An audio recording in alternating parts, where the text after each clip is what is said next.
Alors bonjour à toutes et à tous. Tout d'abord, bienvenue dans ce direct de la FAC qui est sur le thème de la méditation de pleine conscience et sur la thématique aussi des fatigues. Alors bien sûr, ce webinaire est organisé par l'association AFAC Rhône RCH, mais aussi organisé en partenariat avec le groupe de travail interassociatif sur les fatigues.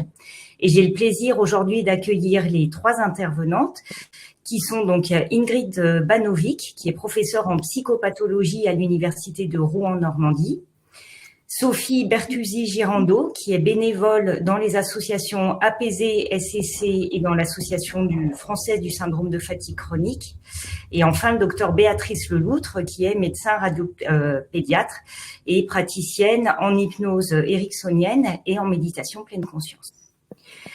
Nous avons choisi alors cette date particulière du 21 novembre parce que c'est la date anniversaire de la Biennale des fatigues. La prochaine biennale aura lieu en 2025, mais nous avons souhaité organiser des événements dans cette période d'entre-biennale. Et l'objectif de ce webinaire est bien sûr de vous faire découvrir la méditation de pleine conscience pour les personnes qui ne connaissent pas, d'aborder son intérêt pour les problématiques de fatigue, mais aussi de voir plus globalement si le thème de fatigue et d'outils disponibles via les interventions non médicamenteuses répondent à un besoin de la part des patients, et ce qui semble être le cas parce que vous êtes plus de 300 à vous être inscrits à ce webinaire ce soir. Et auquel cas, si ce thème vous intéresse, nous envisageons en fait d'organiser plusieurs webinaires dans les mois à venir où nous aborderons d'autres interventions non médicamenteuses. Donc, j'animerai avec Éric Balèze, je modérerai avec Éric Balèze ce webinaire et je lui passe de suite la main pour les consignes plus techniques concernant ce webinaire. Et donc, en fait, vous avez donc en bas à droite, vous avez un chat. Donc là, vous pouvez dialoguer entre vous sur le chat et de conserver l'onglet questions vraiment sur les questions que vous avez. Vous pouvez voter aux questions qui sont déjà posées, ce qui permettra, nous, on va les voir apparaître et on verra le nombre de personnes qui ont validé cette question et on les traitera donc au fur et à mesure. Et puis, lors en fait de ce webinaire, on va faire aussi un sondage. Donc là, je vais en lancer un. C'est simplement pour savoir si vous pratiquez déjà de la méditation pleine conscience ou non. Et dans un deuxième temps, je le lancerai vraiment juste avant l'atelier pour que ceux qui éventuellement ne veulent pas faire l'atelier, au moins vous remplissiez, c'est pour savoir justement si ça vous intéresse qu'on fasse aussi des cycles de méditation pleine conscience donc dans l'avenir. Donc là, c'est vraiment pour une découverte donc voilà de la méditation pleine conscience. Le but étant de faire vraiment un cycle de 6 séances pour voir vraiment le bénéfice, en tout cas, de cette thérapie. Donc, je vous laisse maintenant avec donc Ingrid Banovic et je vais partager le PowerPoint. Bonsoir à toutes et à tous. Merci de m'avoir invité à ce webinaire. Alors, avant toute chose, avant d'entrer dans plus de détails et répondre peut-être à des questions que Marion voudrait me poser, je tenais à préciser que je n'ai pas de conflit d'intérêt en lien avec la mindfulness. Pour le dire autrement, j'ai fait le DU méditation, neurosciences et médecine de Strasbourg. J'ai fait un cycle de MBSR, mais je ne suis pas instructeur de mindfulness, donc je n'ai pas de conflit d'intérêt de ce type-là. Voilà, je pensais que c'était important de le préciser. Merci beaucoup. Alors peut-être pour commencer, qu'est-ce que la méditation pleine conscience pour les personnes qui ne connaissent pas ou qui connaissent de façon très distancée? Ingrid, est-ce que vous pourriez, et puis après avec éventuellement des compléments de la part de Béatrice ou de Sophie? Oui, alors je vais m'appuyer sur un PowerPoint, hein, mais c'est juste un support. Mais disons que quand on est face à un problème de fatigue, et notamment de fatigue chronique qui est complexe, eh bien, un phénomène complexe, il faut avoir plusieurs outils disponibles et chaque outil ne se substitue pas à d'autres. Alors déjà, pour commencer, les pratiques de méditation de type mindfulness sont issues de la tradition bouddhiste et elles ont été reprises et intégrées à des approches thérapeutiques, psychologiques, de thérapie cognitivo-comportementales. Donc aujourd'hui, ce à quoi nous avons affaire, ce qui est proposé aux personnes, ce sont véritablement des outils et des prises en charge qui sont totalement laïques. Donc elles ont des indications initialement pour les troubles de la personnalité. Donc je vous ai mis les noms les plus courants. Donc la Mindfulness Based Cognitive Therapy, ou MBCT, de Segal et Hall, est typiquement ciblée sur la prévention des rechutes dépressives. Et ce qui va nous intéresser plus particulièrement ce soir, c'est la MBCT, qui a été développée par Jon Kabat-Zinn, qui est médecin, professeur de médecine, et qui vise à prendre en charge les douleurs chroniques, la fatigue et les troubles liés au stress. Donc voilà, donc on part de quelque chose qui, au départ, est plutôt bouddhiste, vers des pratiques qui ont été intégrées plutôt dans des courants cognitivo-comportementaux, ce qu'on appelle de troisième vague. Alors, ça consiste en quoi? Alors, j'ai repris la définition de Kabat-Zinn. La pleine conscience, c'est porter son attention d'une manière particulière, délibérément, au moment présent et sans jugement de valeur. Et c'est ce que reprend autrement Marlatt et Christeller. Autrement dit, ce qu'on va mobiliser quand on fait de la pleine conscience, et notamment dans les exercices de méditation, c'est orienter son attention d'une certaine façon, et en ayant aussi en tête que ce que l'on perçoit, donc les perceptions, les cognitions, ce qu'on pense, les émotions, tout ce qui est du registre émotionnel, les sensations, donc physiques, sont observées soigneusement, attentivement, mais sans jugement. Il n'y a pas une histoire de bon ou de mauvaise perception, de bonne ou de mauvaise émotion, de juste ou faux. Il n'y a pas de notion de sain ou malsain, d'important ou d'insignifiant. C'est-à-dire qu'on est au contact avec l'expérience, quelle qu'elle soit.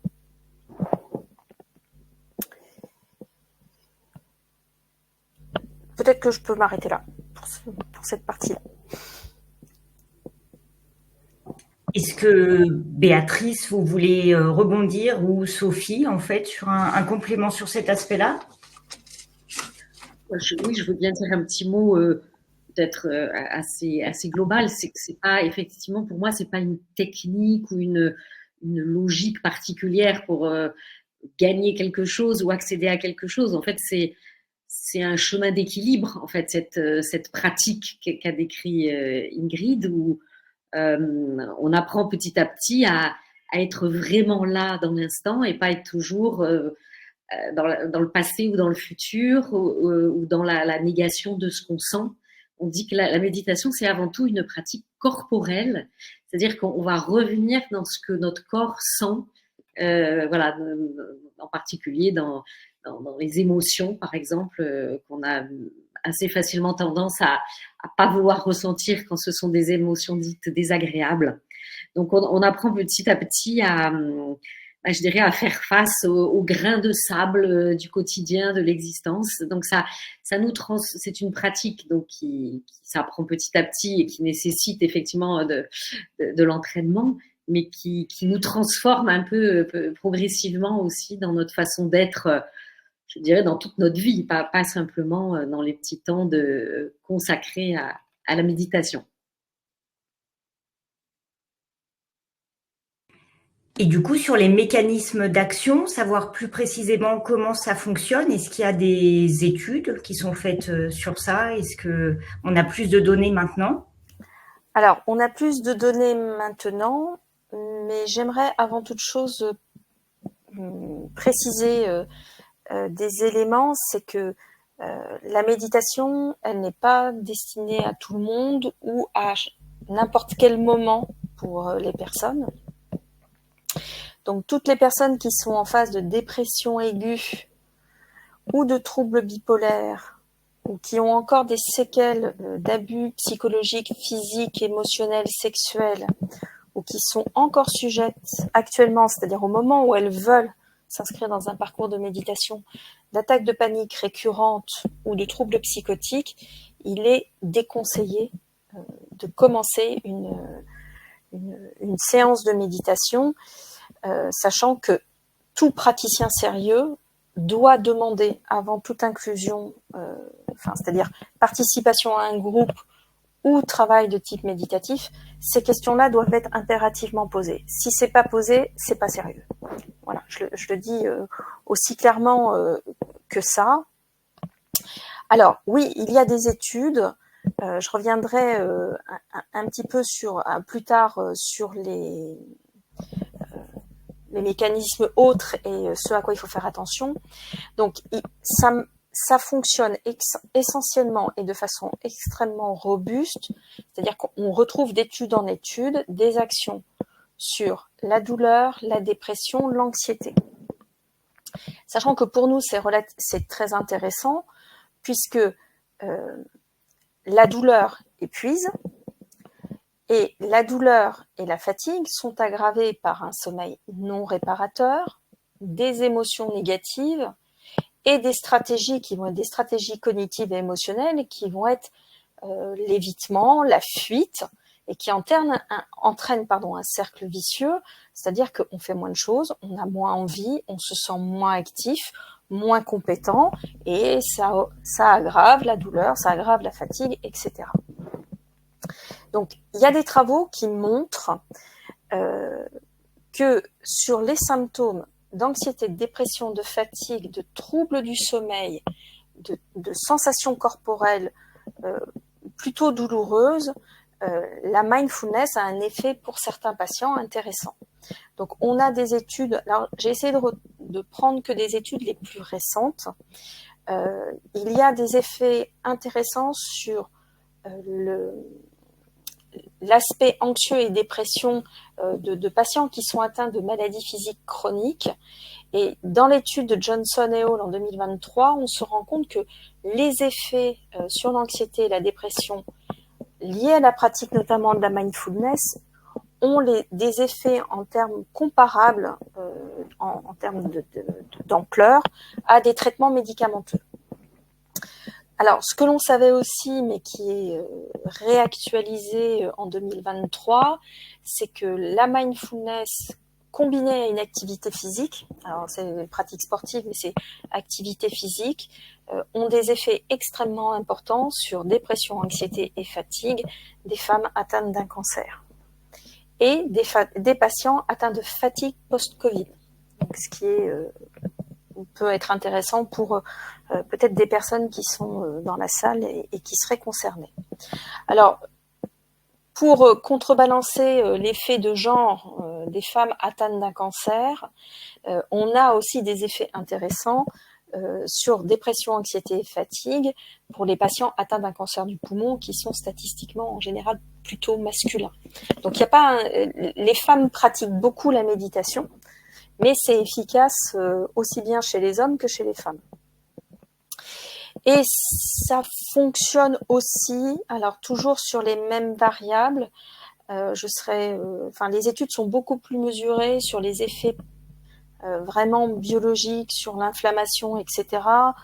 Les données là sont pas du tout convergentes, les méthodos sont pas robustes, mais sur les effets anxiété, dépression, fatigue, c'est aussi intéressant pour les patients atteints de Miki. Donc je vous renvoie aux travaux de Christodoulou de 2024. Alors en revanche, si on veut voir les effets de la mindfulness, ça ne fonctionne, et c'est ce que disait Béatrice tout à l'heure, que lorsqu'on est entraîné. Donc ça ne marche pas du premier coup, c'est un chemin, ça veut dire qu'il va falloir être un peu patient. Et là où il ne faut pas commencer, c'est quand on est en période de crise. Il y a eu des études qui ont montré que certaines personnes avaient essayé de se mettre à la mindfulness pendant la période Covid, et en fait ça développe et ça maintient, sans les aggraver, mais ça maintient les symptômes somatiques. Donc c'est aussi pour ça qu'on commence la mindfulness dans une période où on est à peu près stable, où ça va à peu près. Donc ça, c'est les effets les plus robustes que l'on retrouve depuis un certain nombre d'années, sachant que là, je me suis centrée sur les plus récentes. Merci beaucoup. Alors Sophie, vous voulez peut-être rebondir. Je ne sais pas à quel moment en fait vous avez eu besoin, envie. Pourquoi est-ce que vous êtes allé vers la méditation?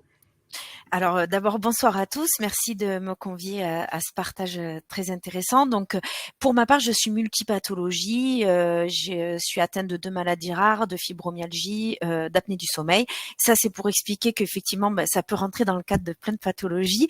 Et surtout, en fait moi j'ai été prise en charge par le centre donc effectivement de la douleur chronique de l'hôpital de la Timone. Et j'ai pu bénéficier d'un parcours de 7 séances où en fait on nous rend, nous patients, autonomes quant à pouvoir effectivement ensuite continuer à pratiquer nous-mêmes la méditation en pleine conscience. Moi, franchement, ça m'a apporté tout d'abord de la pleine présence parce qu'en fait, c'est se rendre compte de nos émotions et de nos sensations et surtout de s'ancrer au moment présent. Et moi, ce que j'ai apprécié également, c'est que j'ai pu faire des séances aussi bien allongées qu'assises ou debout pour mieux répondre à mes besoins du quotidien. Et je reviens effectivement sur les limites qu'on a abordées également. Donc les limites, c'est effectivement, je pense à ceux qui ont des très grosses fatigues parce que ça a été mon cas également. Je pense que dans ces moments-là ou dans des moments de douleur intense, ça sera très difficile de pouvoir s'ancrer et de rester concentré. Donc c'est pour ça qu'il faut rien lâcher et que des fois plusieurs séances sont nécessaires pour retrouver, pour être par moment justement dans des conditions meilleures pour pouvoir bénéficier de cette pratique.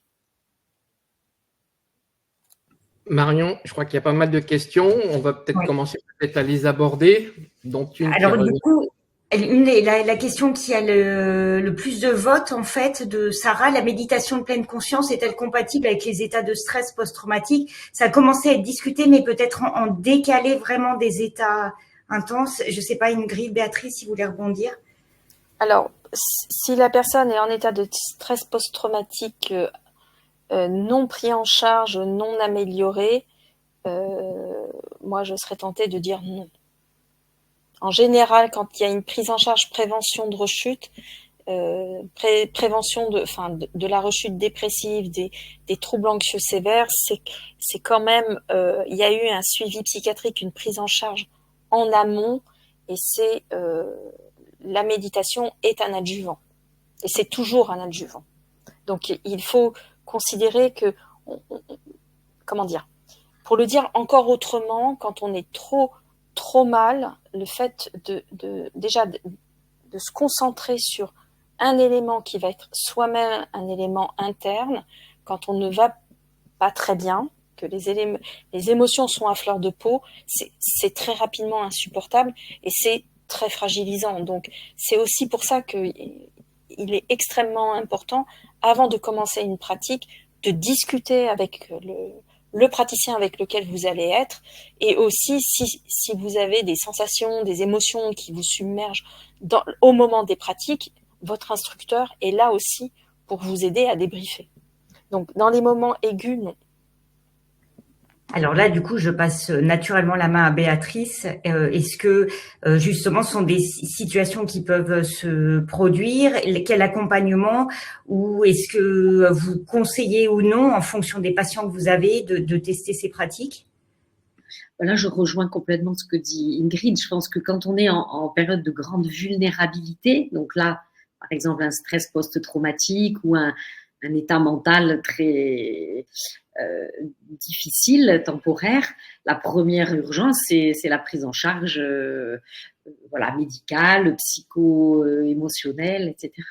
Et par contre, la pratique pourra être proposée dans un second temps, justement pour peut-être se reconstruire, aborder peut-être l'anxiété récurrente, par exemple, qui serait toujours là, mais certainement pas en aigu, où ça va être totalement ingérable de se poser, parce que la méditation, c'est ça, on se pose, on s'assoit, on accepte juste que ce qui est là soit là. Or là, ce sont des images peut-être, ou des choses trop violentes, c'est trop difficile à gérer, on va dire comme ça. Je pense que vraiment c'est pas l'urgent. Par contre, c'est vrai que c'est pour ça qu'on dit que souvent que la méditation c'est bien de la découvrir et de s'y familiariser en prévention. C'est que si on a déjà une pratique et qu'on a déjà voilà une certaine expérience, ça pourra être un support qui va aider dans ces moments difficiles ou voilà de tempête, on va dire. Hein, mais ça peut pas s'inaugurer comme ça à un moment d'un stress. Alors merci beaucoup. Une question d'Aurélie. Est-ce recommandé pour quelqu'un qui fait des malaises post-effort cognitifs?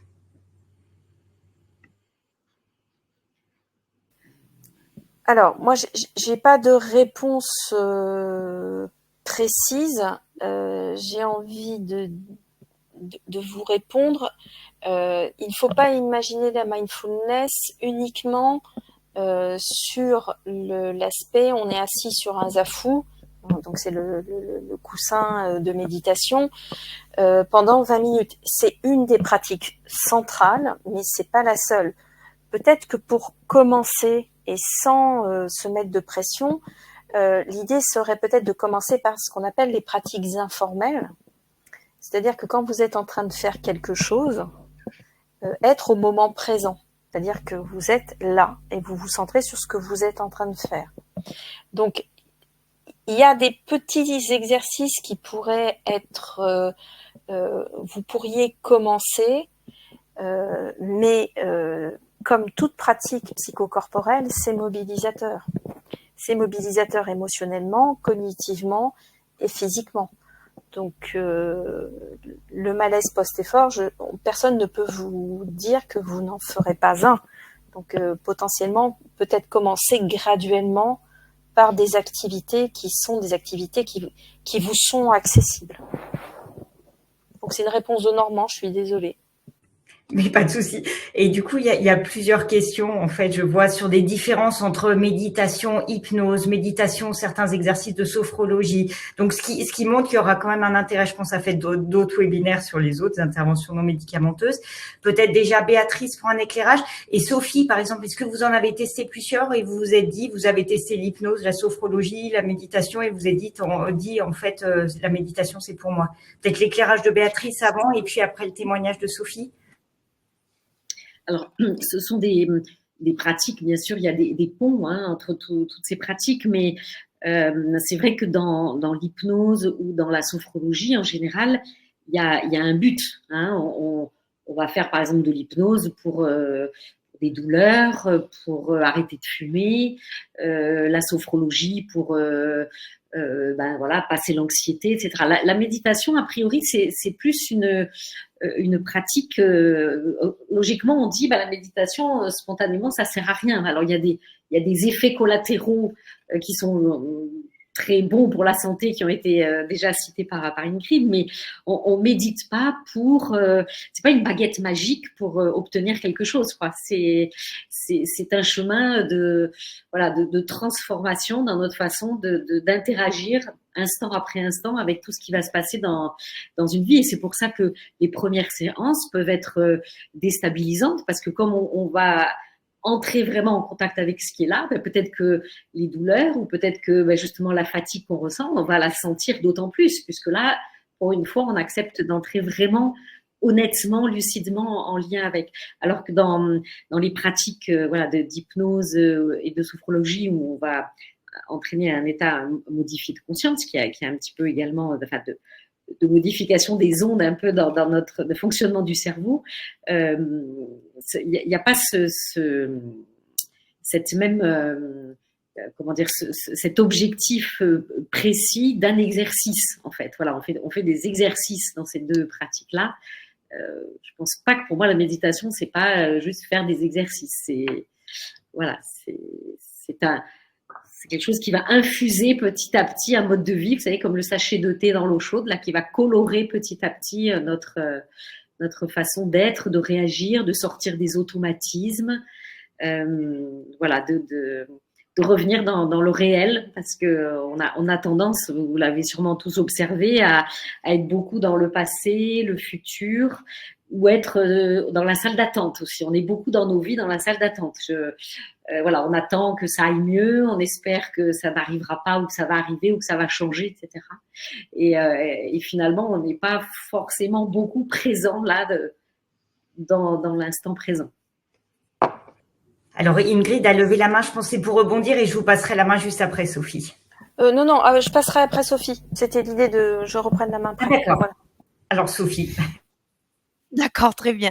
En fait, justement, j'ai eu la chance parce que c'est vrai qu'au centre de la Timone, il y a plusieurs pratiques. Donc, j'ai également pratiqué l'auto-hypnose, effectivement. Après, dans ce qui m'a beaucoup aidé aussi, c'est la mise en place du pacing. Il faut le dire aussi, dans le séquençage des activités, les temps de repos. Donc ça peut être une idée aussi pour les personnes qui seraient en crash, de justement pouvoir, dans un premier temps peut-être, passer par le pacing, qui grâce au pacing, on fait également, je rebondis sur ce que disait Béatrice, de revenir au moment présent et de se connecter. Moi, par exemple, grâce à toutes ces séances, c'est vrai que quand je suis dans mes activités plaisir, là également, je me connecte au moment présent et du coup, ces activités ont une intensité beaucoup plus importante. Par exemple, quand je vais dans mon jardin, je n'hésite pas à observer une rose, à la sentir, à vraiment prendre ce moment, ce temps-là. Et en cuisine, c'est pareil, parce que des fois, c'est vrai que on va très très vite, nos vies vont vite. Et comme on le disait, on est souvent pas là dans l'immédiateté, mais pleinement. Donc maintenant, quand je fais ma cuisine, quand je coupe un morceau de viande, je prends le temps de bien le regarder, de bien le toucher, et ça reconnecte à l'instant présent. Et donc ça permet effectivement après de pouvoir revenir aux séances que j'ai fait. Et quand j'en ai besoin, quand j'ai des douleurs ou des choses comme ça, ce qu'il faut, c'est ne pas attendre justement d'être dans des douleurs intenses, mais de le faire dès les premiers signes précurseurs, ceux dont on parle souvent en pacing. Voilà. Alors, je souhaitais préciser certains éléments. Alors, en effet, hypnose, mindfulness, sophrologie ont des ponts communs qui sont évidents. Alors, il y a deux grandes différences. La première, c'est que la sophrologie, l'hypnose, comme l'a dit Béatrice, il y a un but qui est recherché. Donc, très souvent, si on est dans le cadre prise en charge de la douleur, c'est gérer la douleur, atténuer la douleur, éviter, diminuer la consommation de médicaments dentalgiques. Mais il y a une deuxième différence qui est dans la nature de ce que l'on demande aux personnes de faire. Dans l'hypnose et dans la sophrologie, la personne a son attention qui est concentrée sur un objet. On demande d'imaginer, je sais pas, une montgolfière dans laquelle vous mettez votre douleur et qui va s'envoler. Pour traiter la douleur chez le dentiste, si vous faites du ski, on va vous dire essayez d'imaginer une piste de ski très très compliquée avec plein de difficultés. Et quand le dentiste commence à travailler sur votre dent, faites le parcours de ski en question. Dans la mindfulness, ce qui est particulier, enfin ce qui fait sa spécificité, c'est que l'attention se porte là où il y a quelque chose qui arrive, sur là où il y a quelque chose qui advient. Donc si c'est une émotion, c'est une émotion, si c'est une pensée, c'est une pensée, si c'est un son extérieur, c'est le son extérieur, et l'idée c'est être au moment présent. Donc on est vraiment sur quelque chose qui est du registre d'un focus attentionnel et qui s'accompagne d'une observation, c'est-à-dire qu'on est comme si on regardait dans un film, on est spectateur. On n'est pas acteur, on est spectateur. Et l'idée, c'est aussi de ne pas perdre de vue que la méditation mindfulness n'a pas vocation à réparer. C'est-à-dire que l'amélioration, le fait que ça soulagera, c'est l'effet bonus. Et dans un premier temps, c'est pas le but. Le but, c'est, si tant est qu'il y en ait un, c'est vraiment être ce qu'on est déjà. Être ce qu'on est déjà au moment présent. Et donc, ça amène à avoir un rapport à son propre corps, à ses émotions et à ses pensées qui vont être modifiées. Et notamment, donc on parle beaucoup d'impermanence en mindfulness, c'est l'idée que tout change et que notamment les émotions les cognitions, c'est pas la réalité. C'est des phénomènes mentaux. Donc déjà, c'est pas ce qui arrive en vrai. Et de deux, ce sont des événements qui passent. Ils sont transitoires. Donc on les observe, si vous voulez, comme si vous observiez des nuages dans le ciel. C'est à peu près ça l'idée. Donc, il faut pas se tromper. La mindfulness n'a pas un but, c'est vraiment, on va dire, un chemin pour arriver à être soi, à être soi-même, là, maintenant, voilà, sans jugement, véritablement. Alors, juste avant de passer la main à Béatrice, je regardais quand même le sondage pour avoir une idée. C'est quasi moitié-moitié. Vous êtes 51% à avoir déjà pratiqué la méditation pleine conscience, 49% non. Et du coup, Béatrice, en même temps que je vous passe la main, des questions vers qui s'adresser. Par exemple, si on veut tester pour les 49% qui n'ont jamais testé, ça c'est une question avec le risque, en fait, est-ce que tous les professionnels, tous les thérapeutes sont équivalents ou pas? Et en même temps, une autre question, il y avait la question sur mindfulness et puis par exemple avec des applications. Est-ce qu'il faut commencer par des applications pour pas en citer style Petit Bambou ou une autre, ou est-ce que c'est mieux de commencer avec un thérapeute parce que vous disiez ce bilan ou cet accompagnement qui peut être fait. Donc ça vous fait plusieurs questions. Je vous lance Béatrice et puis peut-être vous pouvez rebondir les trois. Et moi, je voulais juste rajouter par rapport à ce qui vient d'être dit, un exemple qu'on prend, par exemple, par rapport aux douleurs, c'est qu'on accepte de la ressentir, cette douleur, effectivement, de la regarder, de voir où on la sent. Et on dit qu'on lui fait une petite place pour qu'elle ne prenne pas toute la place. Parce que c'est vraiment ça. Hein, il se passe un événement désagréable. Plutôt que de faire ce qu'on fait très bien spontanément, de fuir, de se distraire, d'essayer de l'occulter, ben là, on accepte de rencontrer ce qui est là. Donc, un visiteur qui tape à la porte n'a pas trop envie d'ouvrir la porte, mais bon, on accepte. Et en même temps, en lui laissant cet espace-là et en ouvrant aussi notre attention à tout le reste autour, voilà, on lui fait une petite place. Elle ne prend pas toute la place.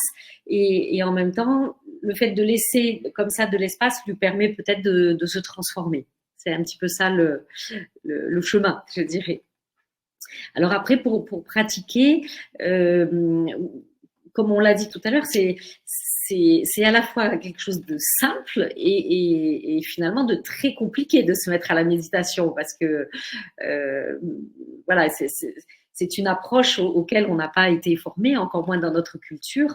Donc moi, je trouve, ça a été mon chemin et j'accompagne des groupes, donc je vois que de le faire avec un groupe, un instructeur, et c'est bien parce que ça permet justement déjà de rechercher les éventuelles contre-indications, de pouvoir interagir s'il y a des émotions trop fortes qui apparaissent ou s'il y a des questions. Quand on fait un cursus comme ça avec un petit groupe, il y a des temps de pratique et puis il y a des temps d'échange après justement pour voir, pour interagir. Donc ça, c'est peut-être, à mon avis, si on n'a jamais pratiqué, c'est peut-être plus facile de commencer comme ça que de se retrouver tout seul avec juste son application. Et puis si on n'est pas bien, on n'a pas trop de retour. Et puis après, effectivement, d'aller dans des centres où il y a des gens qui ont été formés avec des formations reconnues, comme affiché Ingrid, ou comme dans les hôpitaux, ce qu'a fait Sophie, ou dans les centres, les centres de soins, des centres, il y a le CODES aussi qui fait des propositions en ce sens. Enfin, voilà, il y a des c'est bien de se renseigner un petit peu sur qui le fait, est-ce qu'il y a une formation derrière, est-ce qu'il y a un suivi, est-ce que, bien sûr, parce que sinon voilà, on peut tomber peut-être mal quelquefois. Sophie, vous voulez rebondir, ou Ingrid, sur la pratique seule, ou est-ce qu'on commence guidé et puis après on acquiert une certaine autonomie et on peut utiliser les applications, ou c'est vraiment personne dépendante? Il y en a qui ont besoin d'être guidés tout le long de leur pratique et puis d'autres qui peuvent passer aux applications. Alors, idéalement, pardon, Sophie, vous vouliez parler? Allez-y, Ingrid. Pardon, excusez-moi. Idéalement, suite à ce que j'ai présenter ce que disent les recherches. C'est notamment aussi pour contrer les effets désagréables, indésirables qu'il peut y avoir en début de pratique, pour être, on va dire, pour comprendre la base et avoir un entraînement. Alors, quand je dis entraînement, c'est vraiment dans l'idée de comprendre comment mobiliser, la fréquence, ce qu'on va ressentir, etc. Il y a toujours intérêt, au départ, à le faire avec quelqu'un, en groupe. Voilà. Ça, c'est la base. Et comme toutes les techniques psychocorporelles, ou même toutes les techniques psy, alors moi, j'ai aucune difficulté à le dire, parce que chez les psychologues, on a fait le ménage aussi, on a eu des difficultés assez importantes. Je ne peux vous alerter que sur le fait qu'il peut y avoir des dérives dans ces pratiques, et que donc, étant atteint de maladies chroniques ou autres, il faut que vous ayez un praticien diplômés, donc vous avez des kinés, des infirmiers, des psychologues, des médecins qui sont formés à la mindfulness, et surtout, assurez-vous qu'ils sont véritablement formés par des associations reconnues.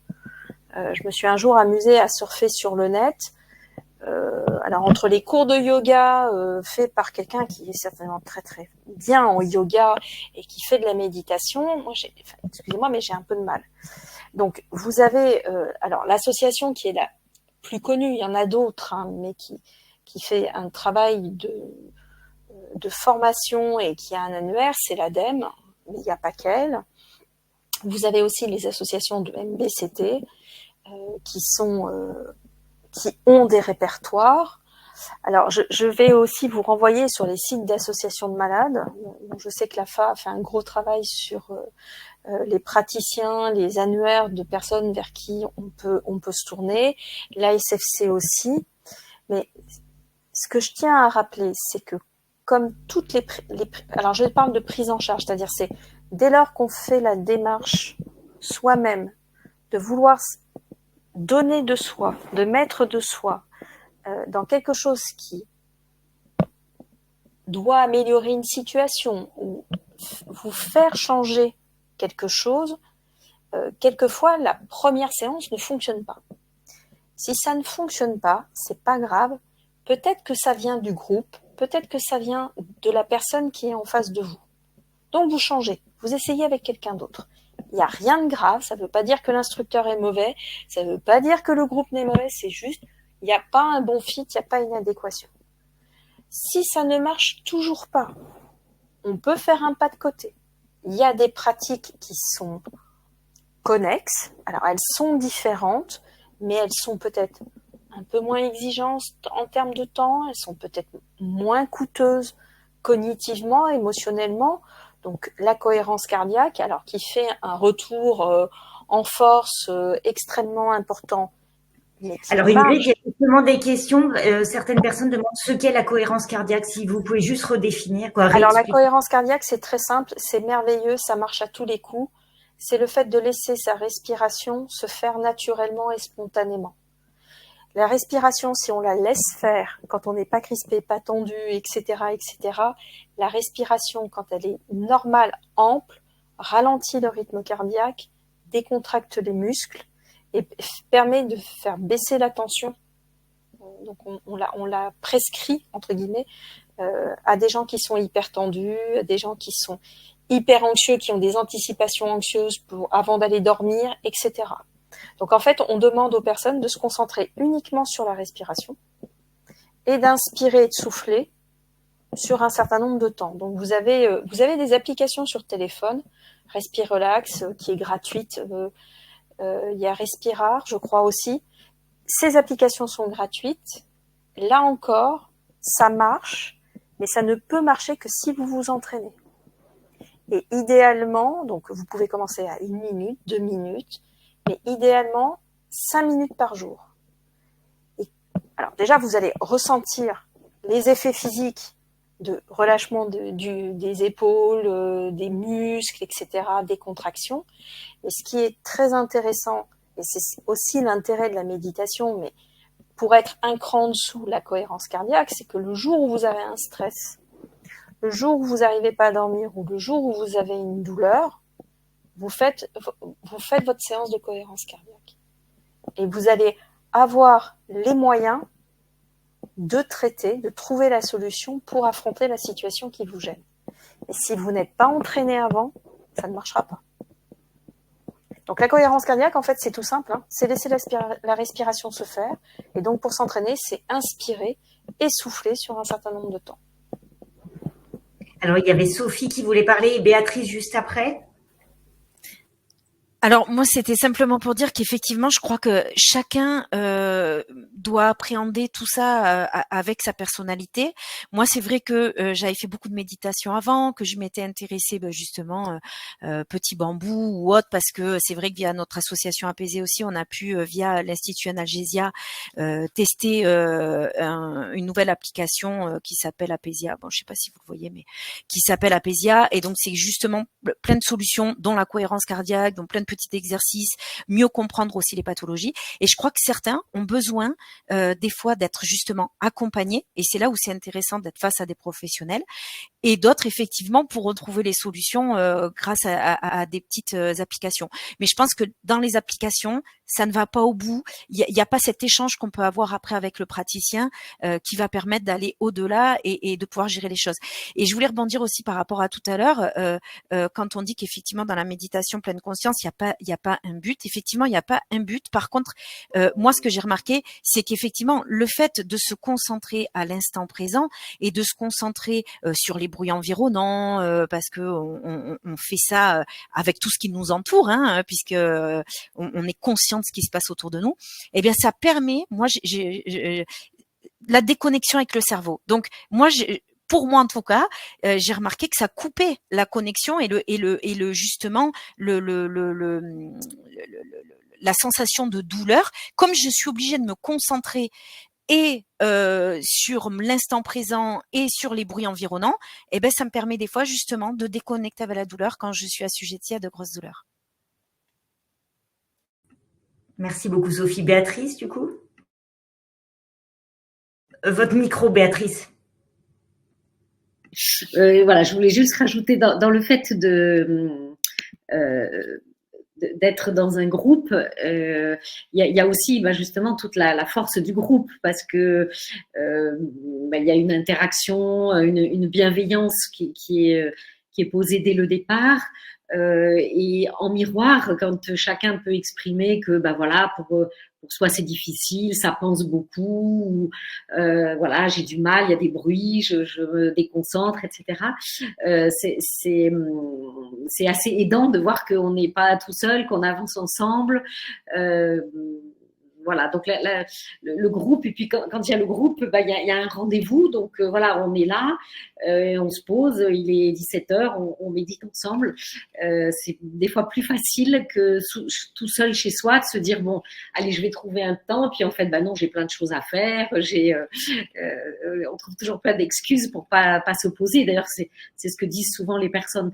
Donc pour apprendre, c'est bien le groupe. C'est vrai que après, c'est comme pour le vélo, hein, une fois après qu'on fait bien du vélo, on peut faire tout seul. Là, je pense que après on peut en autonomie. Le but, c'est vraiment l'autonomie, et donc s'aider avec des sites, bien sûr. Mais au départ, il y a quand même ce soutien, et puis ça rebondit aussi sur ce qu'on a dit tout à l'heure, que par exemple pour la fatigue, c'est multifactoriel, et que donc il faut jouer sur plein de choses.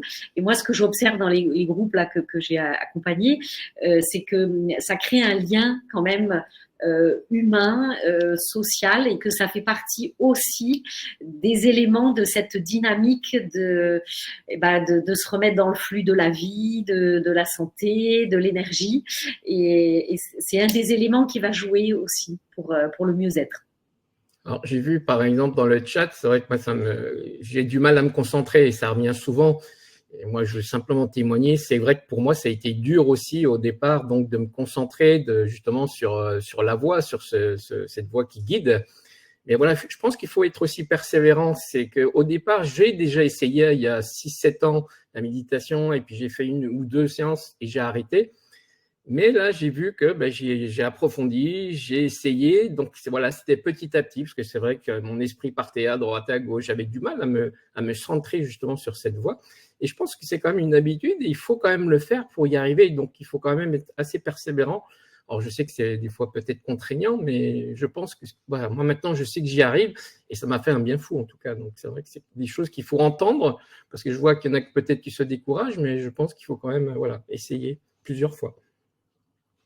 Et du coup, je rebondis sur le deuxième sondage en fait qu'on a diffusé. Seriez-vous intéressé pour participer à un cycle en distanciel de 6 ateliers pleine conscience? Vous êtes 72% à avoir répondu oui, 25% à voir et 2% non. Donc ça, c'est quelque chose en fait qui peut se faire en distanciel en plus de, parce qu'on peut imaginer qu'en présentiel, il y a cette dynamique de groupe qu'on ressent, mais vous êtes amené à le faire de plus en plus en distanciel, Béatrice, ou c'est quelque chose qui est envisageable et qui se fait? Oui, oui, oui. Alors là, ça a été, vous voyez, un des effets positifs des confinements et du Covid, c'est que c'est à ce moment-là que ça a été proposé. Moi, j'étais un petit peu sceptique parce qu'il y a quand même cette distance de l'écran. Et en fait, j'ai été très surprise. Alors, il ne faut pas que ce soit des trop grands groupes, hein, évidemment, on n'est pas 50 parce qu'il faut qu'on puisse quand même un petit peu interagir. Mais on avait proposé avec l'AFA des séances d'1 heure sur des groupes d'une douzaine de personnes et j'ai été très agréablement surprise sur le fait que le lien s'est très bien fait, qu'il y a eu beaucoup d'échanges et que ça avait visiblement été bien reçu et aidant pour les participants. Donc, et puis ça permet, si on habite dans des endroits reculés, loin, de participer quand même à des cycles, parce qu'on peut être très fatigué et pas en mesure d'aller se déplacer tous les jours toutes les semaines, pardon, dans un lieu de rencontre aussi. Donc je trouve que c'est une des options en tout cas qui peut être très positive. En tout cas, nous, on a une forte demande et bon, je sais que moi, j'essaye, hein, je tente tout, bien que, par exemple, pour l'art-thérapie, j'ai essayé aussi en visio. Alors, je m'attendais vraiment pas à ce que ce soit un succès, mais ça a super bien marché. C'est vrai que j'étais le premier étonné quand même à faire de l'art-thérapie en visio. Et on a des retours de personnes. Franchement, ça fait plaisir de voir aussi que finalement, en visio, on y arrive aussi. Et puis, c'est vrai qu'on s'adresse quand même à un public. Dans les Mickey, ce sont des personnes fatiguées, le syndrome de la fatigue chronique, pareil, la fibromyalgie, pareil. Donc, c'est compliqué aussi, des fois, aux personnes de se déplacer. Moi, je pense que justement, c'est le petit plus qu'on amène en visio, c'est que derrière, il y a un échange. C'est pas comme si on était voilà, on va chercher une appli, on fait sa méditation, il n'y a rien derrière. Là, on propose quand même, justement, avec le thérapeute, d'avoir un échange en fin de séance. Et je pense que ça, c'est quand même bénéfique pour tout le monde et puis ça permet justement de comprendre certains n'y arrivent pas et comment toi tu as fait et comment si et je pense que justement c'est ça qui fait la force aussi.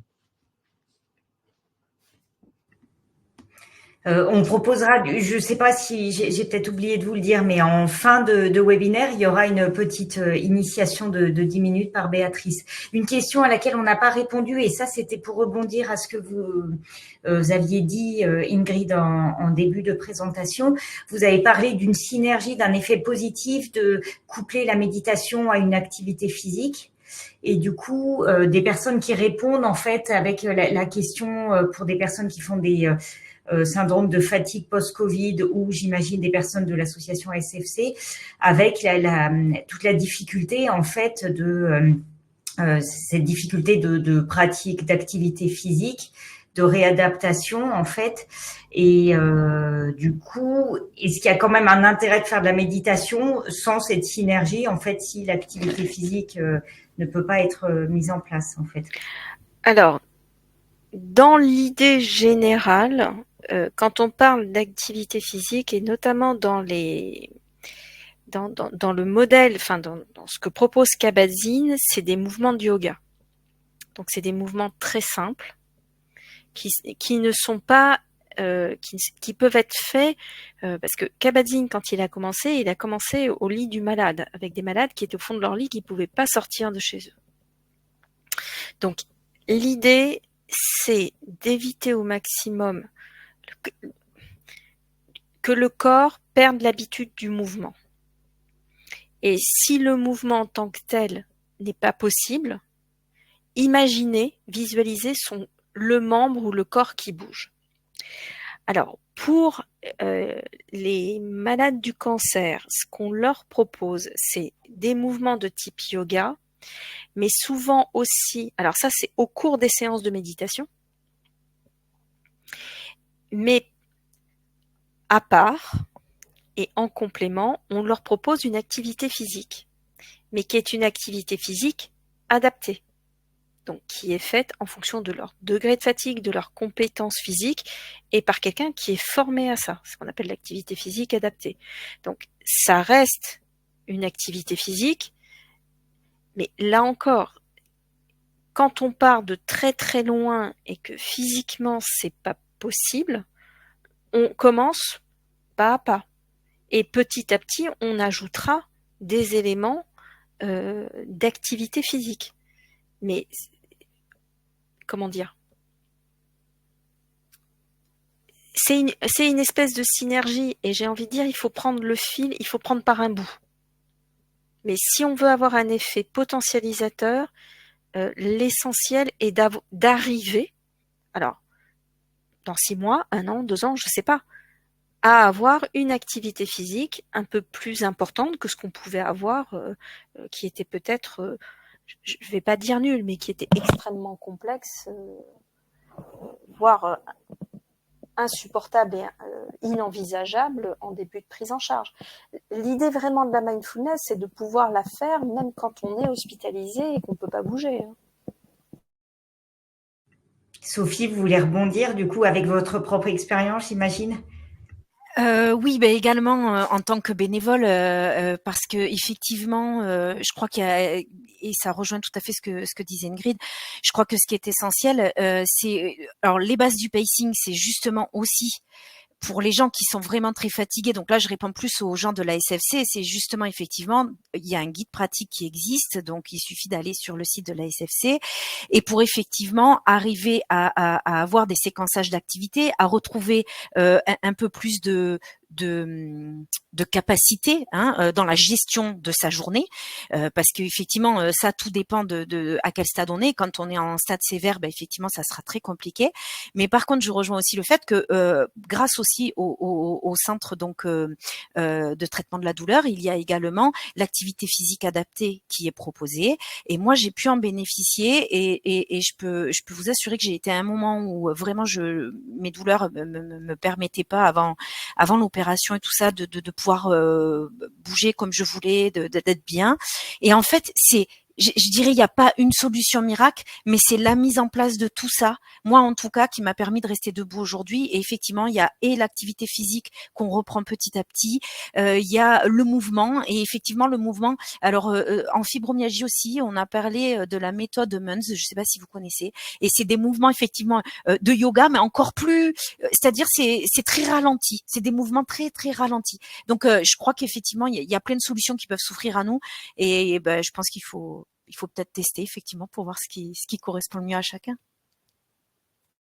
Et alors du coup, parce que plusieurs personnes, j'ai vu dans le chat, reparlaient de repréciser MBSR, MBCT. Qu'est-ce que ça veut dire? Même si ça a été présenté, mais c'était peut-être vite au départ. Et pourquoi est-ce qu'on dit plutôt MBCT pour la fatigue et MBSR pour la douleur?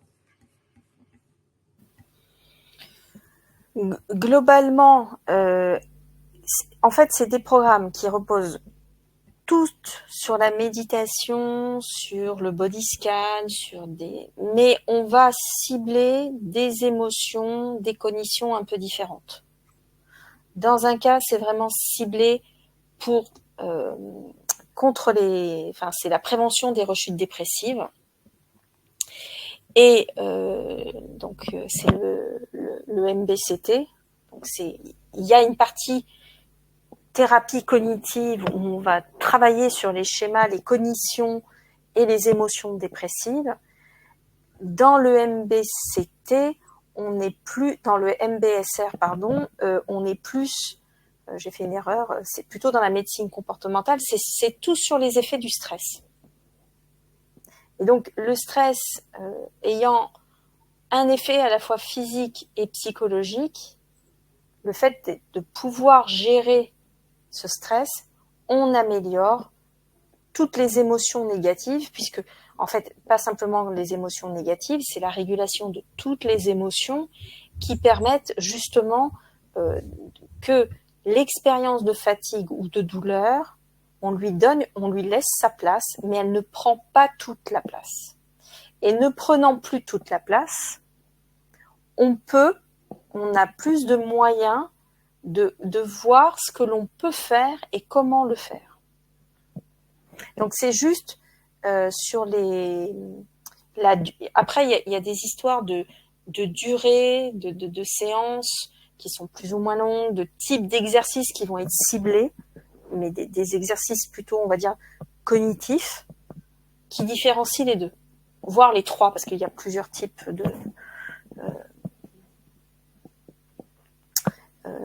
de prise en charge de type mindfulness. Et du coup, à la question, est-ce que pour la fibromyalgie, cela pourrait m'aider, en fait, sur la gestion des douleurs, en fait? Oui, douleur et fatigue. Oui. Ouais. Alors, je vois que l'heure tourne, en fait, il est bientôt 19h30. Je voulais vous proposer, en fait, une courte initiation. Est-ce qu'il y a encore une question que vous souhaitez absolument poser, ou sinon, on peut, je peux proposer du coup à Béatrice de faire cette séance d'initiation et après on refait un débriefing pendant 10 minutes ensemble. Donc s'il y a une question urgente avant l'initiation, écrivez-la et puis sinon je laisse la parole à Béatrice. Je voulais juste rajouter, pendant que peut-être il y a des questions, mais qui arrivent, cette notion de dynamique vertueuse, on va dire, est vraiment très importante, et la technique des petits pas. C'est-à-dire qu'on ne va pas d'un coup se mettre à méditer 2 heures par jour, on ne va pas d'un coup changer son alimentation, on va pas, ça c'est complètement illusoire. Par contre, on peut faire des tas de petits pas qui est, on va débuter un petit peu modestement la méditation, et puis peut-être qu'on va adjoindre des nouvelles choses dans notre alimentation qui va nous rendre un petit peu plus dynamique, et puis on va se remettre un petit peu à bouger un tout petit peu. Enfin, vous voyez, il y a tout, et puis peut-être faire un peu de créativité, et puis du lien social, et puis enfin, et c'est l'ensemble de tout ça qui va à mon avis faire démarrer comme une locomotive, quoi, qui va engendrer progressivement un mieux-être qui fait qu'au bout de quelques mois, on va dire, dis donc, je suis plus du tout comme j'étais il y a 6 mois. Donc c'est vrai que c'est pas magique, c'est pas immédiat, et je crois beaucoup à la potentialisation, comme l'a dit Ingrid, de tout ça, et avec des effets amplifiés. C'est-à-dire que c'est pas juste l'effet de l'un plus l'effet de l'autre, c'est un effet plus important d'avoir pu appuyer sur tous ces ressorts-là.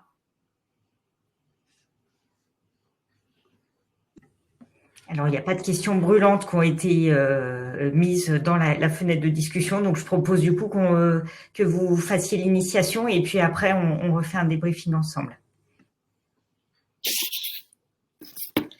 D'accord, écoutez, alors je vous propose un petit temps, on a dit assez court, de pratique méditative.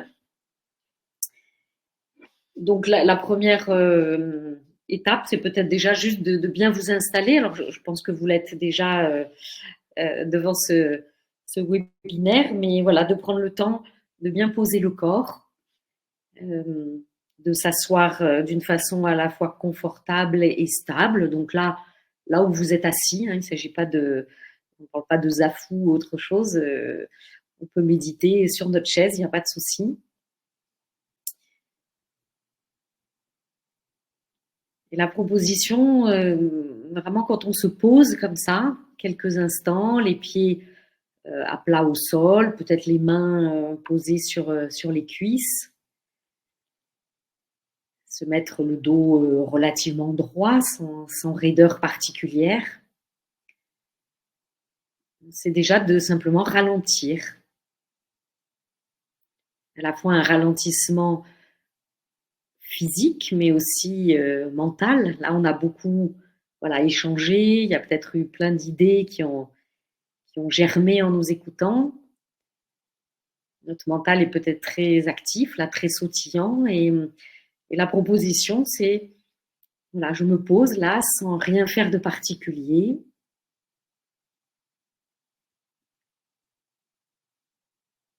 juste être là, présent.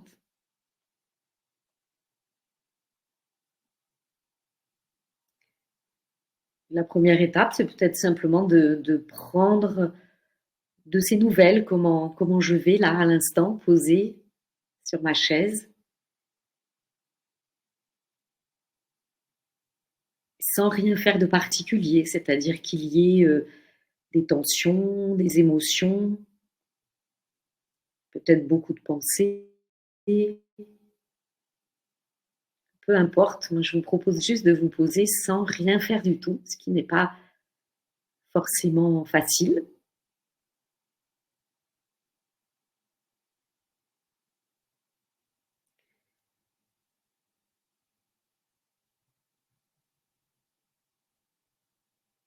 Et un des bons moyens de se relier à ce moment présent dans lequel nous sommes, c'est tout simplement de porter attention à la respiration.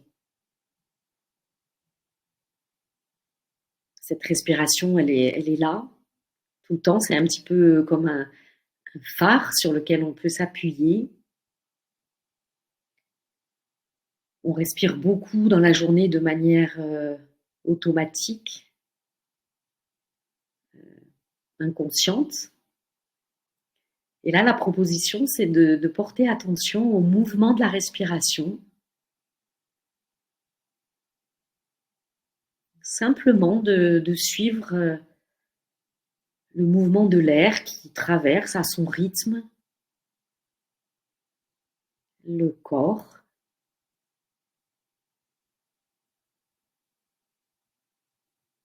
On peut suivre comme ça depuis l'entrée de l'air par les narines,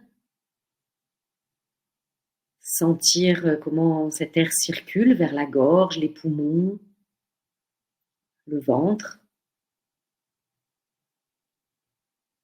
Et puis comment sans effort, l'air ressort, le corps expire. Et tout ça se fait à son rythme. Il ne s'agit pas de modifier quoi que ce soit, mais juste d'accompagner ce mouvement en étant voilà, attentif, présent, voir où est-ce que je sens le mieux peut-être que ça respire dans ce corps.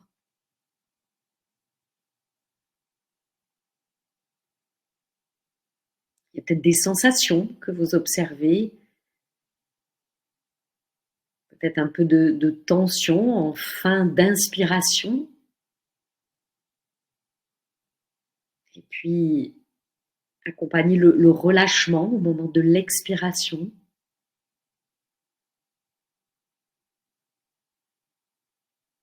Voilà, c'est mon corps entier qui respire.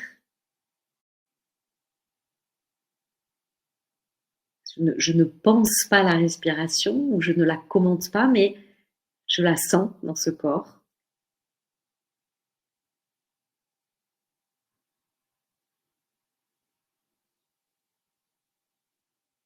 Peut-être que le mental, évidemment, émet des pensées. Vous allez peut-être être déjà emmené dans des remarques, des idées qui forcément vont émerger. Hein. C'est le fonctionnement normal de notre esprit. Mais là encore, la proposition, c'est de ne rien faire. C'est juste observer que peut-être ça pense beaucoup. Et juste à l'instant où je m'en rends compte, j'ai le choix toujours de ne pas peut-être m'engager dans ce discours interne, mais je peux revenir dans la sensation de l'air qui circule, dans les petits mouvements que je perçois du thorax ou du ventre qui accompagnent cette respiration.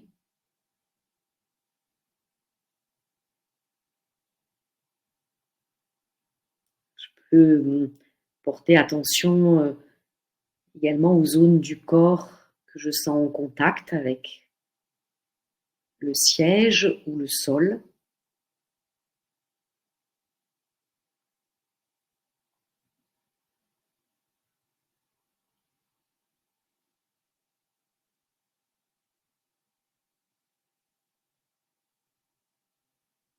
Et chaque fois que mon mental essaye de me réemmener dans des idées ou des remarques, discussions, analyses,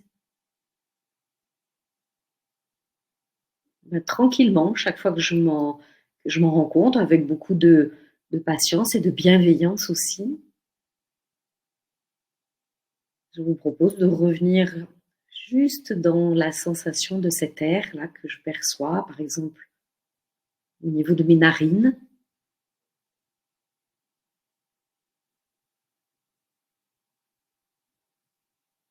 La, la température de l'air n'est peut-être pas la même à l'entrée ou à la sortie de l'air.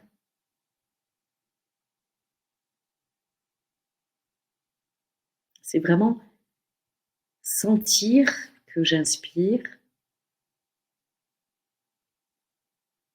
et sentir que j'expire.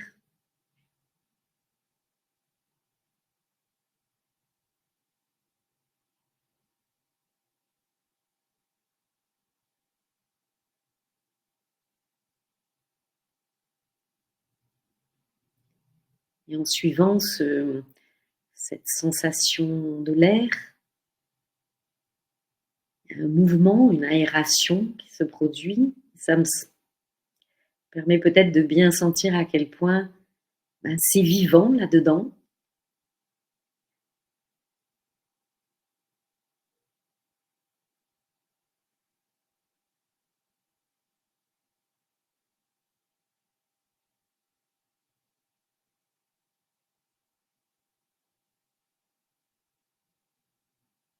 On fait l'expérience de cet esprit-là qui vagabonde. Il y a peut-être aussi des émotions qu'on perçoit mieux dans ce temps de ralentissement, de silence. Et là encore, la première proposition, c'est ne rien faire, juste rester avec cette sensation, accepter juste que ce soit là, lui permettre d'être là, respirer avec.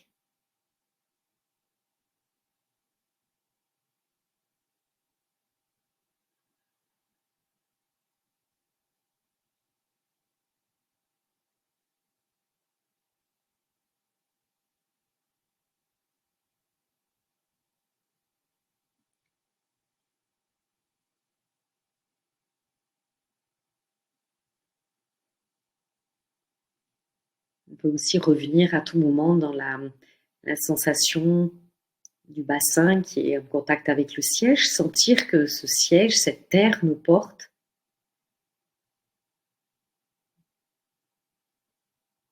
Observer le contact de mes pieds dans mes chaussures, au sol.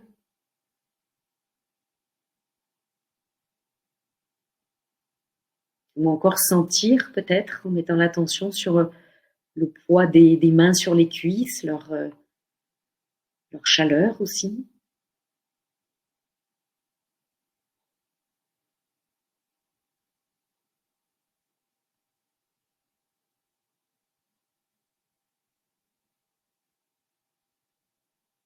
Voilà, et je vous propose de faire encore peut-être juste un temps respiratoire en étant attentif pour suivre le trajet de l'air.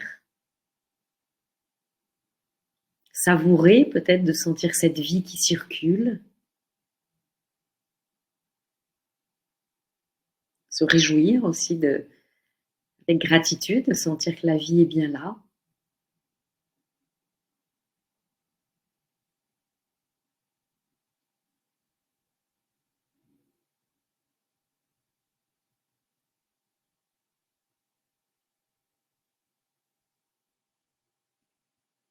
Voilà, et puis progressivement, on peut revenir dans un état de présence plus ordinaire, peut-être envie de bouger un peu ou de s'étirer aussi.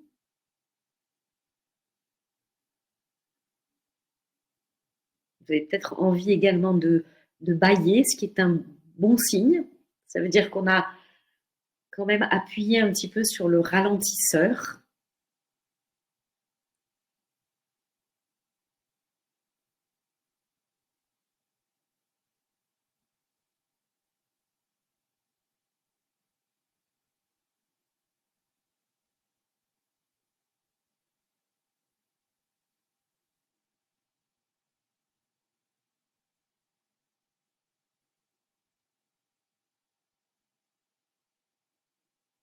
Voilà, méditer pour ne pas s'engloutir en fait.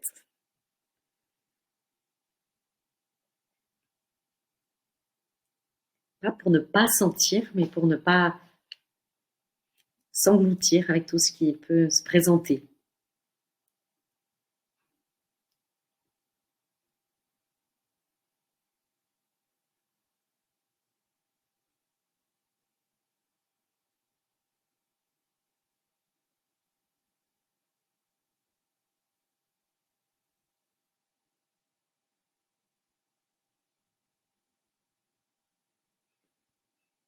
Alors peut-être qu'après ce petit temps, il y a envie de peut-être d'échange ou de partage.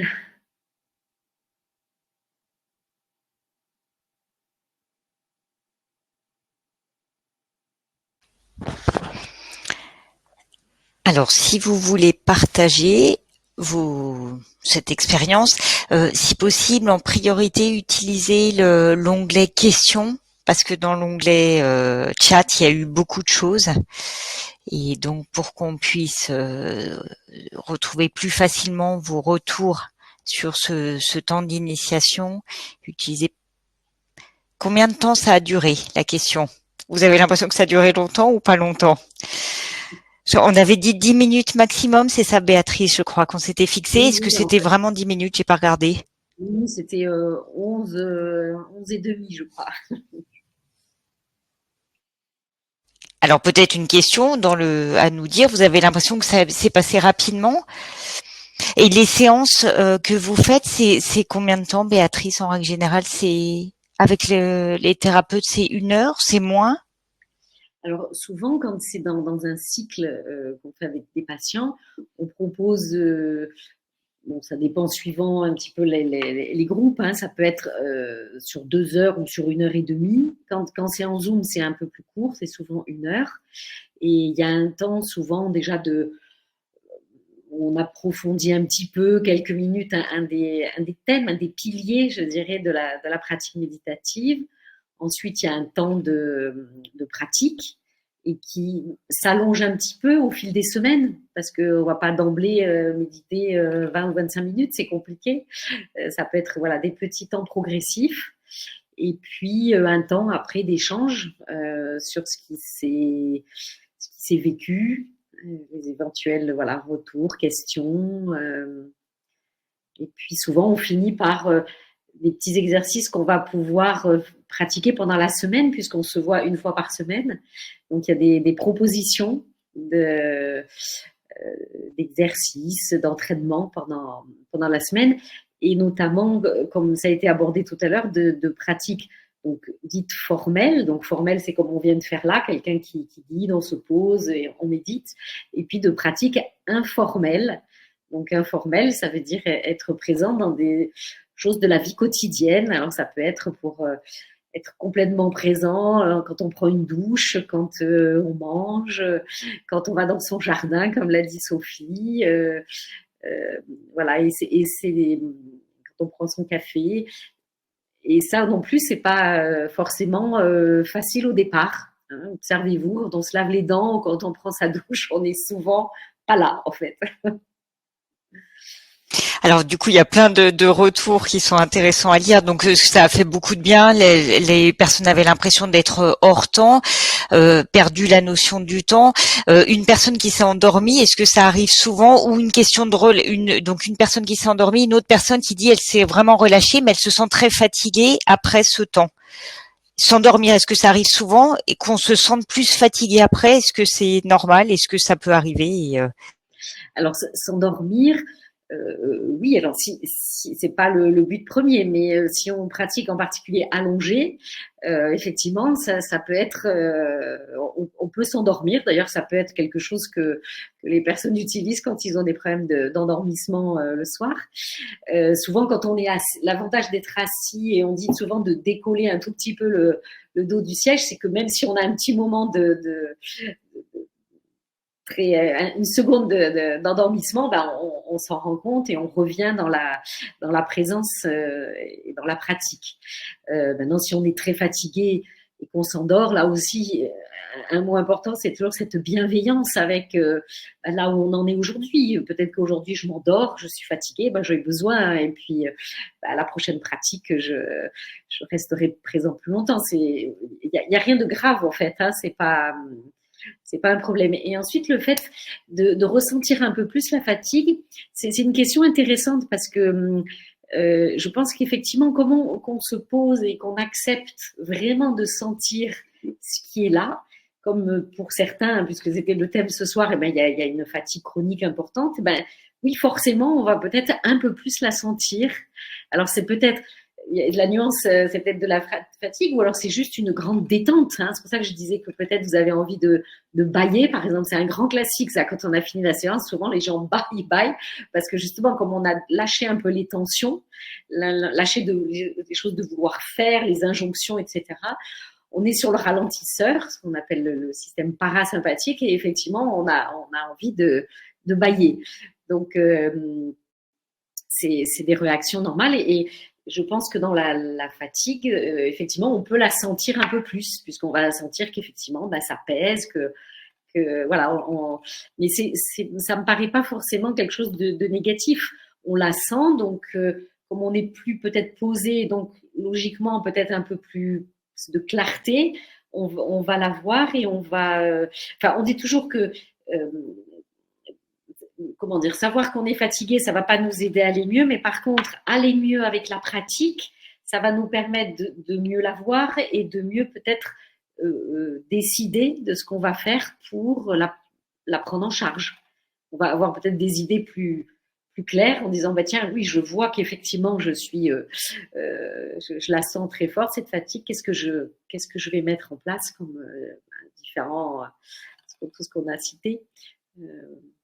Pour aller mieux. Alors, je crois qu'Ingrid a levé la main et Sophie aussi après. Alors oui, pour rebondir sur ce que dit Béatrice, alors là, vous en avez la manifestation par la preuve concrète, hein, par l'expérience. Très fréquemment, quand on ressent un état de détente et qu'on n'en a pas l'habitude ou qu'il y a des tensions qui se relâchent, en effet, ça s'apparente à de la fatigue. Donc, c'est très normal. Moi, j'ai envie de dire, potentiellement, ce qui est intéressant, c'est, ok, vous avez une sensation de fatigue, mais est-ce qu'il n'y a qu'elle ? Est-ce qu'il n'y a qu'elle ? Et est-ce qu'il n'y a pas d'autres sensations, d'autres émotions qui sont advenues ? Voilà. Donc, l'idée, ce que j'essaye de vous dire, c'est que dès lors que l'on fait une pratique psychocorporelle, effectivement, ça peut être épuisant, ça peut être fatigant parce que ça mobilise la concentration, l'attention, il y a des émotions qui passent, etc. Donc, ça mobilise de l'énergie. Mais pour autant, est-ce que c'est la même fatigue ? Et en effet, bah, elle est là. Mais peut-être se décentrer. Qu'est-ce qu'il y a d'autre avec cette fatigue ? Donc là, il n'y a pas de réponse à donner. C'est juste un positionnement qui est légèrement différent. Voilà. Merci beaucoup, Sophie. Vous vouliez rebondir ? Oui, oui, tout à fait. C'était simplement pour dire qu'effectivement, je crois que c'est une des méthodes pour se reconnecter à soi. Et effectivement, comme le dit très bien Ingrid, ça veut dire qu'on se reconnecte à ses émotions et que ça passe aussi par une forme d'apaisement. Donc l'apaisement en général, de toute façon, vient tout apaiser, que ce soit des mots psychologiques ou des mots physiques. Et donc, je pense qu'on risque rien en tout cas de tester. Merci.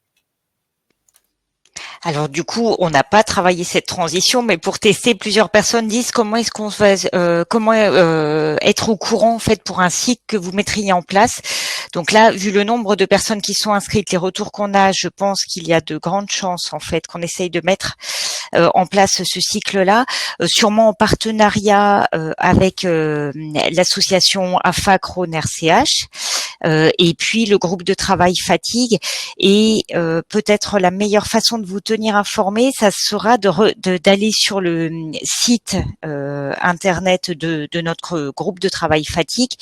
Je suis en train de vous donner l'adresse dans la fenêtre questions, si j'arrive à le faire apparaître, ou sinon de toute façon quand on vous enverra un mail avec le replay du webinaire, on pourra vous donner le lien vers ce site-là, ce qui vous permet du coup de vous tenir informé des actions que nous avions développées, parce qu'il y a pas mal de replays qui sont accessibles, et des actions que nous mettrons en place, et notamment à discuter, mais peut-être ces cycles d'ateliers d'initiation. Voilà, en fait, le but étant aussi de faire un autre webinaire pour découvrir l'auto-hypnose, découvrir la sophrologie, de manière à ce que chacun puisse s'approprier en fait la thérapie qui lui convienne. Et effectivement, donc le but, là je vois quand même 74% qui seraient d'accord. Donc le but étant effectivement, donc c'est vrai qu'à la fin nous on a déjà nos cycles, mais voilà par le groupe de travail donc de fatigue qui regroupe une quinzaine d'associations. Là, on pourra lancer vraiment donc un cycle de 6 à 7 ateliers. Après, c'est vrai qu'on demandera, nous, certainement un montant de 5 €. Simplement, c'est parce qu'on s'est aperçu à la fin, au départ, c'était gratuit et les gens s'inscrivent et on avait la moitié des personnes. Donc, c'est compliqué après à gérer, parce qu'il y a quand même une grosse file d'attente. Donc, voilà, ce sera certainement, 5 €, c'est simplement pour un engagement, en tout cas, donc dans les séances. Et donc, après, un petit webinaire sur l'hypnose. S'il y a autant d'adeptes, on lancera aussi un cycle sur l'hypnose. Et petit à petit, découverte de plusieurs thérapies, en tout cas. Alors une question aussi qui est intéressante pour les ateliers, est-ce qu'il est possible de prendre en compte le fait que certains ne peuvent pas rester assis longtemps, moduler? J'imagine que peut-être pour certains c'est un frein de se dire c'est un peu gênant d'assister à un atelier au bout d'une heure, sachant que moi je risque de ne tenir que 10 minutes et du coup de ne pas oser participer à ces ateliers. Est-ce que vous les modulez ou est-ce qu'il y a des durées d'ateliers qui sont adaptées et à des profils de patients différents? Ça se passe comment? Après, ça peut, les personnes, puisque chacun est chez soi, peuvent s'allonger, par exemple, pour si c'est plus confortable. Et puis, si la personne s'endort, c'est pas grave. En général, il y a quand même la voix. Ce que disent souvent les patients, ils disent c'est bien parce que c'est le fil rouge. C'est-à-dire que même si je m'endors, j'entends la voix, hop, je reviens. En fait, ce qui est intéressant, vous savez, il y a eu de l'imagerie qui a été faite sur les cerveaux, l'imagerie fonctionnelle, pour voir ce qui se passait pendant la méditation. Et il y a vraiment un cycle de la personne est présente, et puis hop, elle est emmenée dans une pensée, et puis le cerveau, on se rend compte qu'on est parti, et on revient dans la méditation, etc. Et il y a ce cycle en permanence. Donc la voix, c'est un peu le fil rouge qui ramène, et donc ça peut se pratiquer. La personne en Zoom peut être vraiment allongée, par exemple, si c'est plus confortable, ou interrompre avant la fin si elle est trop fatiguée. Il n'y a pas de. C'est difficile de faire plus court qu'1 heure parce qu'il y a quand même déjà d'autres participants qui eux sont demandeurs que ça dure 1 heure, et puis il y a quand même pas mal de choses à aborder chaque fois sur un cycle. Voilà, moi je confirme, c'est vrai que maintenant, même avec les plateformes, vous pouvez regarder ou écouter en tout cas avec un téléphone portable que vous pouvez mettre à côté de vous, que ce soit sur un lit, un fauteuil, par terre, là où vous vous sentez le mieux. Donc ça, il n'y a pas de souci pour ça. Et là, savoir aussi, c'est qu'avec Béatrice, une fois qu'on a fini en fait le cycle des 6 ateliers, on s'est tous réunis pour voir aussi un petit peu qu'est-ce qui en est ressorti. Le but étant déjà de savoir, je crois qu'il y avait plus de 50% qui avaient envie de continuer. Donc après, c'est de voir avec eux qu'est-ce qu'on va mettre en place. Est-ce qu'il y a d'autres choses peut-être qui peuvent être mises en place sur la méditation, avec des sujets peut-être plus précis.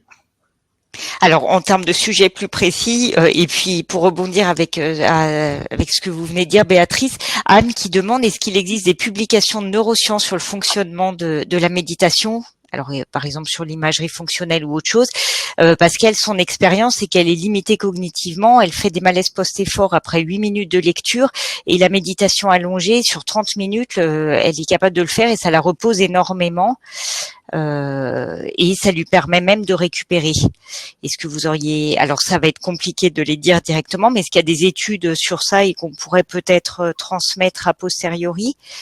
Peut-être Ingrid, Béatrice, oui. Oui, il y a des études, il y en a beaucoup, il y en a énormément.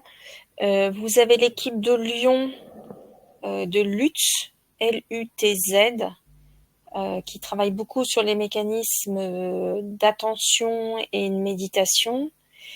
Et vous avez aussi à Caen une équipe de Gaël Chetla qui fait des travaux sur attention, cognition et méditation. Voilà. Mais ça, vous mettez sur le site PubMed. Attendez, je vais vous le mettre. À mon avis, vous le connaissez, hein, c'est le site de recherche médicale. Vous tapez méditation neurosciences, il y a énormément de choses qui ont été faites. Oui, il y a beaucoup de preuves des effets, et notamment, comme dit Grid, sur les capacités d'attention. Et c'est peut-être ce qui peut aider la personne là, qui a mis ce message. On développe nos capacités attentionnelles. Observez-vous dans la vie quotidienne, vous verrez le nombre de fois où, en fait, on a une attention qui est pas là. En fait, on est toujours. En plus, on est dans une société où on est hyper stimulé pour que notre attention soit sollicitée par plein de choses. Et donc, par la pratique, on la ramène inlassablement dans le moment, dans ce qui est là. Et ça on muscle en fait, hein, de même qu'en allant beaucoup à la salle de sport, vous allez muscler vos biceps. Et par la pratique de la méditation, vous allez muscler vos capacités d'attention, d'être là, de vous rendre compte quand vous êtes, ça y est, reparti pour revenir. Et ça va changer beaucoup de choses dans le quotidien et dans vos liens aussi avec les gens avec qui vous interagissez. On ne peut être que ponctuel. Il est 19h58. Donc, Eric me dit il va falloir clôturer. Donc, je vous propose de terminer. Donc, un grand merci déjà aux trois intervenantes pour la richesse en fait des échanges et de ce qui a été discuté pendant ce séminaire, pendant ce webinaire. Merci à tous les participants. Il y a une question, est-ce qu'il y aura des ateliers d'art-thérapie? Pourquoi pas? De toute façon, on est en train de tester et a priori ce qu'on veut via le groupe de travail interassociatif sur les fatigues, décliner en fait ces webinaires et faire une initiation à d'autres approches. Donc c'est tout à fait possible. En tout cas, c'est important de nous remonter aussi vos besoins et d'être force de proposition de choses que vous souhaiteriez que l'on traite. Si vous avez un mot de la fin, n'hésitez pas. Et merci à notre modératrice. Un autre mot de la fin, je sais pas. En tout cas, je vous remercie beaucoup et puis je vous souhaite une excellente soirée et au plaisir de vous revoir prochainement. Et encore un grand merci pour les trois intervenantes. C'était vraiment super. Merci à tous. Merci. Bonne soirée. Au revoir. Au revoir.